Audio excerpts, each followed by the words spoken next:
My name is Althea Quinn.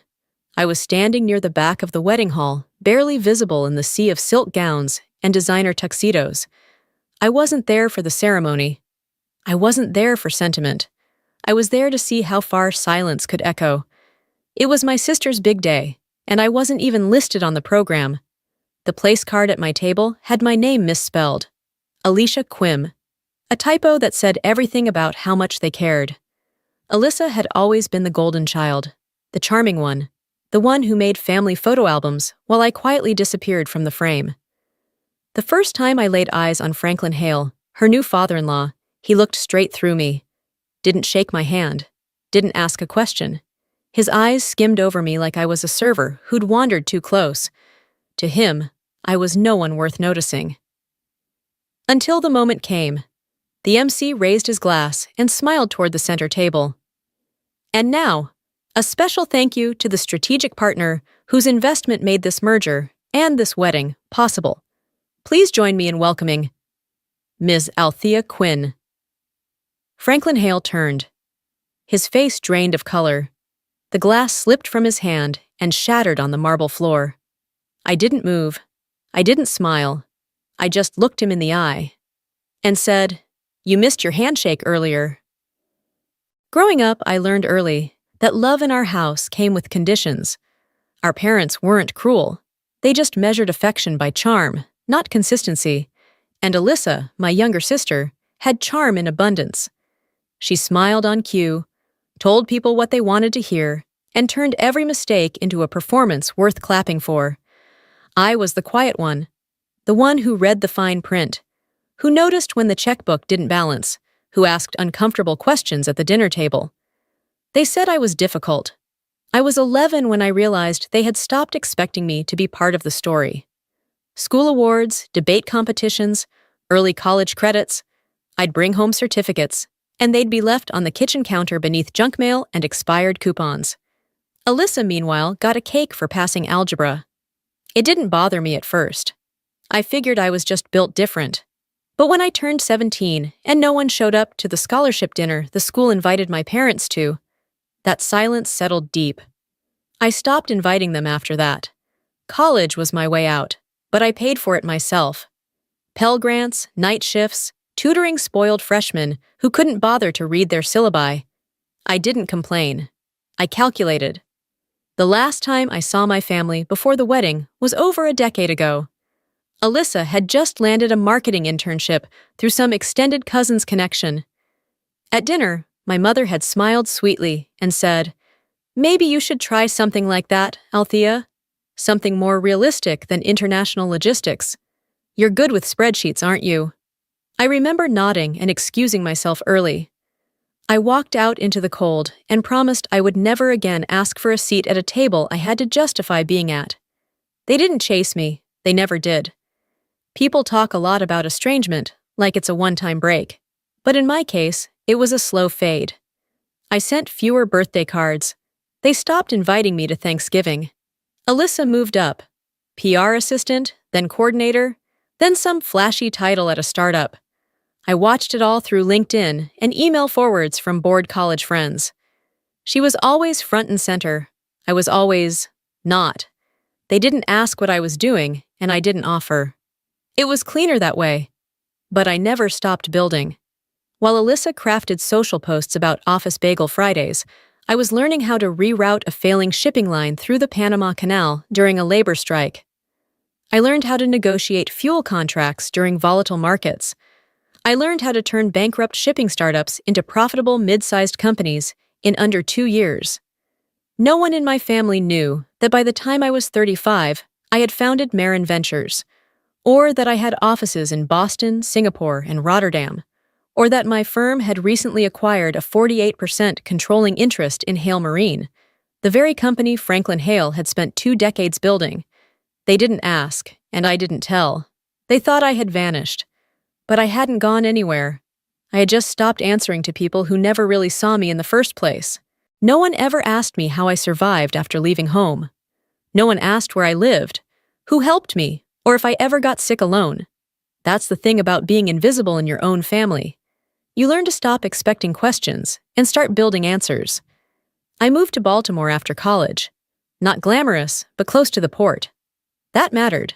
I took a job with a shipping logistics company where the hours were brutal and the bosses didn't remember your name unless something went wrong. It was perfect because I didn't need praise. I needed information. I spent 2 years at the bottom rung: manifest processing, tracking codes, warehouse rotation, field inventory audits in weather that peeled your skin raw. And I took notes. Always.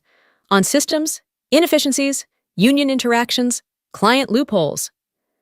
I watched how money moved in silence and how companies bled value because no one wanted to question the process. That's when I saw it. The flaw in scale. Big shipping lines thought bigger was better. Bigger vessels, bigger ports, more control.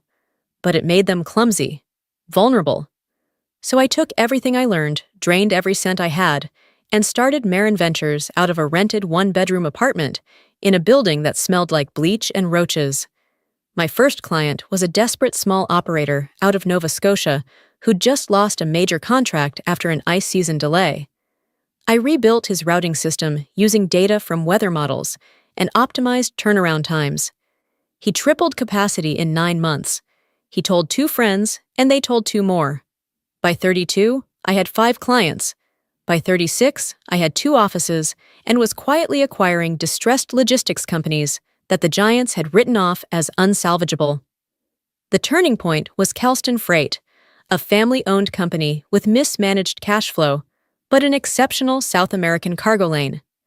I bought them out quietly, cleaned the books, retained their local talent, and funneled all data through proprietary routing software I designed with a coder friend from grad school. That caught attention. Hale Marine was one of the companies watching. They didn't know it was me, of course. I worked through shell corporations, offshore trusts, clean legal firewalls. By the time Hale entered negotiations to expand their Atlantic footprint, they didn't realize their new strategic capital partner was Marin Ventures, the firm now holding indirect controlling interest in 3 of their auxiliary subsidiaries. It was beautiful, because it meant I didn't have to beg for recognition. I could buy the table, quietly. Still, I never planned on crossing paths with Alyssa again. I assumed she'd marry someone sleek and soulless from a glossy Manhattan world, and that would be the end of it. But then the Hale name came across my desk. I stared at the due diligence file for a long time the first time I saw it. Alyssa's face was in a company press release from their gala. Standing beside Franklin Hale, beaming. I didn't feel rage. I didn't feel anything. It was just math. Of course it would be her. Of course she'd find her way into a world that looked clean and powerful on the surface. That's where charm lives. When the wedding invitation arrived, weeks after the RSVP deadline, addressed to Miss Althea Quinn, I almost didn't go. But then I remembered something from that dinner table all those years ago. "You're good with spreadsheets, aren't you?" Yes, I was. And I had the ownership charts to prove it, so I had my assistant book the flight. I would attend, not as a guest, but as a reminder. The envelope was creased when it arrived. No return address. The cardstock was heavy, embossed with gold foil, as if weight could compensate for sincerity. My name was wrong. Althea Quinn. But I recognized Alyssa's looping signature in the bottom corner of the RSVP insert. There was no personal note, no phone call, just a formality sent too late and printed too carelessly. I still chose to go. I wore a tailored black suit, subtle, precise, unmistakably out of place among the pastel chiffon and glittering heels that flooded the Hale estate. I arrived precisely 10 minutes before the ceremony, long after the family photos had wrapped, and early enough to watch them avoid looking at me. Alyssa spotted me during the cocktail hour. Her smile tightened. "Althea," she said with the forced warmth of someone greeting a dentist. "I wasn't sure you'd come." "You invited me," I said simply. Her eyes flicked to my suit, then away. "Right, you look professional." "I am." She didn't introduce me to her fiancé, nor to the guests clumped around them like satellites. I was steered toward the edge of the lawn, to a table marked Overflow. I found my place card, Althea Quinn, next to someone's elderly cousin, who asked if I was in catering. I told him no. During dinner, I ate in silence. I watched Franklin Hale command the room. He was a man who liked the sound of his own voice, booming, decisive, built for boardrooms and declarations. He moved with the kind of confidence that only ever grows in men who have never been told no by someone who mattered. When he made his way past my table, Alyssa trailed behind him. She paused, gesturing vaguely. "This is my sister, Althea." He glanced my way, barely stopping. "Ah, one of the logistics people?" Alyssa snorted before she could catch herself. "Well, not really. She used to do something in transport, I think." Franklin gave a polite, dismissive smile. "Important work. Somebody's got to keep the packages moving." I nodded, matching his smile. "Somebody does." He didn't ask what I did, or who I was, or how I was connected to the family business. He didn't shake my hand. Instead, he patted Alyssa's shoulder and turned toward another cluster of men in navy suits and loud watches. They didn't see me. That had always been the point. But what they didn't realize, what none of them could possibly know, was that I'd already seen the investor brief Franklin had presented just 3 days earlier. I'd read every line, including the ones that outlined the joint capital injections scheduled for Q3, partially funded by Marin Ventures. By me. My presence at this wedding wasn't symbolic. It was strategic. A quiet punctuation mark at the end of a long, deliberate sentence. When the MC took the mic, my wine glass was still half full. "And now," he said brightly, "a word of thanks to the individual whose vision and resources helped bring this remarkable union, both personal and professional, into reality." Forks paused mid-air. "Please join me in welcoming the founder of Marin Ventures, Miss Althea Quinn." There was a beat of silence, a collective inhale. I stood, adjusted my cuff once, and walked slowly toward the platform. Behind me, I heard it. The distinct, fragile sound of a crystal glass slipping from someone's hand and shattering against stone. I didn't need to look. I already knew who dropped it. I didn't rush. Let them sit in it. The clatter of the glass hadn't finished echoing across the stone floor when I reached the edge of the stage. Franklin Hale stood frozen, his eyes wide, jaw slack. A server moved swiftly to clean the spill at his feet, but he didn't move to help, didn't even blink. He was staring at me like he'd seen a ghost. I gave the MC a polite nod. He stepped aside instantly, one of those men who could smell power midair and vacate accordingly. I didn't take the microphone. I didn't need to speak. I let the silence work. In front of me sat the entire Hale family, the company board, their private investors, Alyssa's new in-laws, all dressed like royalty, now shifting uncomfortably in their chairs. I saw Ruby, the Hale matriarch, give her husband a sharp look, as if trying to determine what on earth was going on and whether it could be spun into something acceptable. To her right, Alyssa sat with her new husband. She hadn't stood up. Her hands were folded in her lap, clutching her napkin like it might stop her fingers from trembling. She wouldn't meet my eyes. I stayed still just long enough for the weight of my name to settle properly into the room. It didn't take long. In corporate spaces, Marin Ventures was known. Quietly, yes, but known. We didn't do press releases. We didn't sponsor golf tournaments or splash our logos on shipping containers. But we had a reputation. Ruthlessly precise, surgical in how we acquired and repositioned struggling logistics chains into efficient, profit-driving assets. The kind of reputation that made certain men sweat through their collars when they realized they hadn't read the fine print on their own cap tables. I saw it happen in real time. Franklin Hale's lips moved slowly as he processed it. Quinn, Marin, Althea. He mouthed the pieces like they were foreign words. And then I saw something crack in his expression. Not panic, not yet, but the dawning of a realization. He'd dismissed the wrong woman, not just at dinner, not just at the wedding, but in boardrooms, in shareholder memos, in private strategy calls, where he'd referred to my firm as the silent capital. I'd been silent, not invisible. I stepped back from the stage without a word and returned to my seat. The guests clapped, hesitantly, then more confidently, unsure if this was an announcement or a warning. Franklin remained standing. Ruby tugged at his arm, trying to pull him down discreetly. He didn't sit. He looked at me the entire way back to my table, And now he moved. He left the head table and approached mine, that corporate grin already stretching across his face like a patch too small to cover the hole underneath. "Miss Quinn," he said, voice a little too high, a little too smooth. "I had no idea you'd be joining us tonight." I raised my glass slightly, not in toast, but acknowledgement. It was a last-minute decision. "Ah, well, we're thrilled you came. Thrilled!" He looked around as if someone might save him from the growing tension. No one did. He cleared his throat. "We're grateful for your partnership, deeply grateful. The recent expansion, well, it wouldn't have been possible without Marin Ventures. And to think, family too.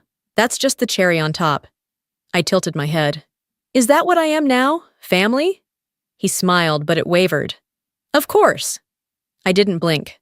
"Funny. That's not what I felt earlier when you mistook me for a freight clerk." He opened his mouth, but nothing came out. Alyssa appeared beside him. She looked pale, the kind of pale that isn't just embarrassment, but exposure. "Althea," she said carefully. "I didn't know." "Didn't know what?" I asked. She swallowed. "That you were... Marin, that you had... built something like this." I almost laughed, not because it was funny, but because it was absurd. "You didn't ask." She looked down. I leaned back in my chair. "Don't worry, Alyssa. You've built a lovely life. I'm not here to interrupt it." Franklin cleared his throat again. "We should, perhaps, find time to discuss future opportunities. I think there's a lot we could align on." I looked at him the way you look at someone who just realized their roof has been leaking for years. "I'll have my legal team schedule a review," I said, "but I suggest you read your own shareholder structure first. The alignment may not be where you think it is." And just like that, the corporate mask slipped. Not all the way off, but enough to see the fear hiding underneath. They weren't just embarrassed, they were exposed. I excused myself before dessert. The music resumed, forced and brittle. Laughter tried to return to the room, but tripped over its own awkwardness. I walked out through the main entrance alone, not looking back, because I had nothing left to prove. I didn't slip out quietly. I walked straight through the grand entrance, the same way I'd come in. Unnoticed then, unforgettable now. The music had returned, brittle and misplaced, clinging to corners of the room that still hadn't recovered from the silence I'd left behind. Some guests glanced at me as I passed, their expressions caught between curiosity and discomfort. They didn't know what they'd just witnessed, but they knew it mattered, and that was enough. Outside, the night air was crisp. The wind carried the scent of the bay, salt, oil, steel. The Hale shipping empire glittered faintly in the distance, docks lined with containers, like neat lies stacked on top of one another. I'd studied those docks. I'd audited their contracts. I knew how far beneath the surface the rot had spread. They didn't. But they would. A black sedan waited by the curb. James, my driver, opened the door without a word. He knew better than to ask. This wasn't a night for conversation. As I slid into the back seat, I caught one last glimpse of the estate through the tinted window. I half expected Alyssa to come running out, maybe to apologize, maybe to spin something sentimental. But no one followed, not her, not Franklin, not a single soul, because now they didn't know what to say. How do you speak to someone you spent years pretending didn't exist? How do you face a name you tried to forget, once it controls your future? The truth is, I didn't come here to be forgiven. I didn't come here to ruin a wedding. I came because they needed to know, finally, undeniably, what they missed. They hadn't just overlooked me. They had miscalculated me. And people like Franklin Hale, they don't recover well from miscalculations. Alyssa would go on with her marriage, with her polished photos and her new last name. Franklin would likely try to renegotiate terms in the boardroom, reassert control. But it was too late. The shares were signed, the influence set. Marin Ventures wasn't at the table. We owned the table, and they'd read that name, my name, on every report, every proposal, every decision moving forward. Not because I forced them to, because they signed the papers before they ever thought to ask who held the pen. I didn't need applause. I didn't need recognition. Just a clean exit, and the echo of my name behind me.